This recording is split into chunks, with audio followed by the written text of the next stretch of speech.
Comment rendre une boucle de guitare ennuyeuse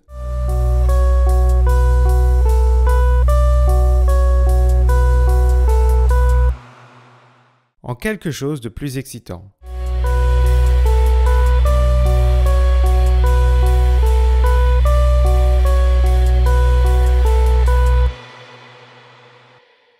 La solution, c'est le Parallel Processing. Cette technique de mixage te permet d'avoir un son sec, sans effet.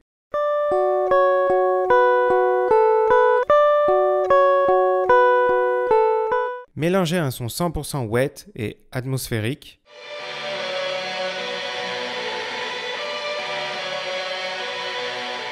C'est le terme technique qui se traduit littéralement par « mouillé par les effets ». Pour cela, tu dupliques ta piste de guitare. On va travailler sur cette nouvelle piste en solo. Je rajoute une distorsion pour le côté sale et j'utilise le preset de l'audio rack Scream que tu trouves dans le menu. C'est une combinaison pédale plus amp plus cabinet qui sont des effets classiques de guitare qui existent en hardware et au milieu, il y a un écho pour l'espace. Ensuite, j'utilise la reverb 100% wet car je n'ai pas besoin du son original, juste du son de l'effet. Et je suis parti du preset Rain on Drums.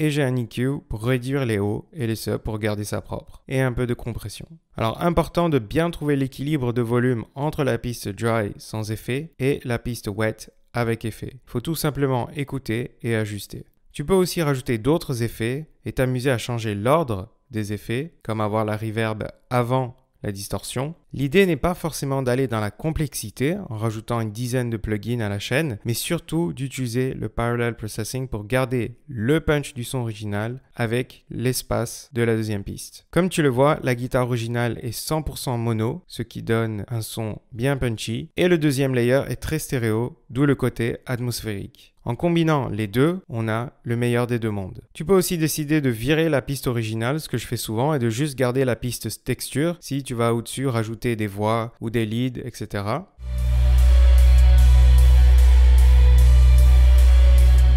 Le projet complet est à télécharger dans la description de cette vidéo et tu peux bien sûr t'inscrire à ma liste email si tu veux recevoir des tips et des techniques de production exclusive. Allez, à plus!